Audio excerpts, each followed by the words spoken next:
कर्मचारियों के लिए बड़ी खुशखबरी, कर्मचारियों को ग्रेजुटी मिलेगी। क्या सरकारी कर्मचारियों को ग्रेजुटी क्या होती है, क्या प्राइवेट कर्मचारियों को भी ग्रेजुटी मिलती है? तो ग्रेजुटी की इस पूरी जानकारी हम आप सबको देंगे और इसके संबंध में नया अपडेट भी सामने आया है।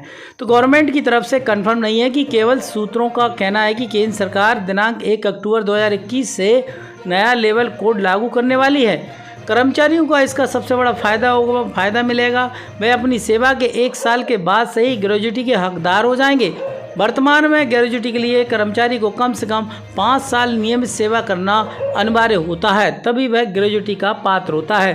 तो ग्रेजुटी क्या होती है? क्या प्राइवेट कर्मचारियों को भी मिलती है?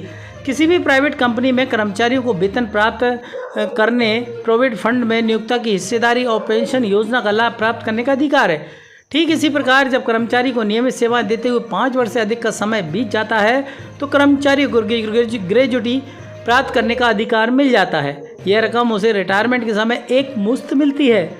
स्थायी विकलांगता अथवा मृत्यु की स्थिति में नियम शिथिल हो जाते हैं। ग्रेजुटी की गणना कैसे की जाती है? आखिर गणना का क्या मापदंड है? ग्रेजुटी की रकम 2 फैक्टर पर निर्भर करती है। पहला, कंपनी में कितनी सालों तक आपने सर्विस दी। दूसरा, आपकी अंतिम सैलरी क्या है। ग्रेजुटी की गणना एक तय फार्मूले के आधार पर होती है। इसका फार्मूला कुल ग्रेजुटी की रकम इक्वल टू अंतिम सैलरी और मल्टीप्लाई 15/26 से मल्टीप्लाई कंपनी में कितने साल आपने काम किया।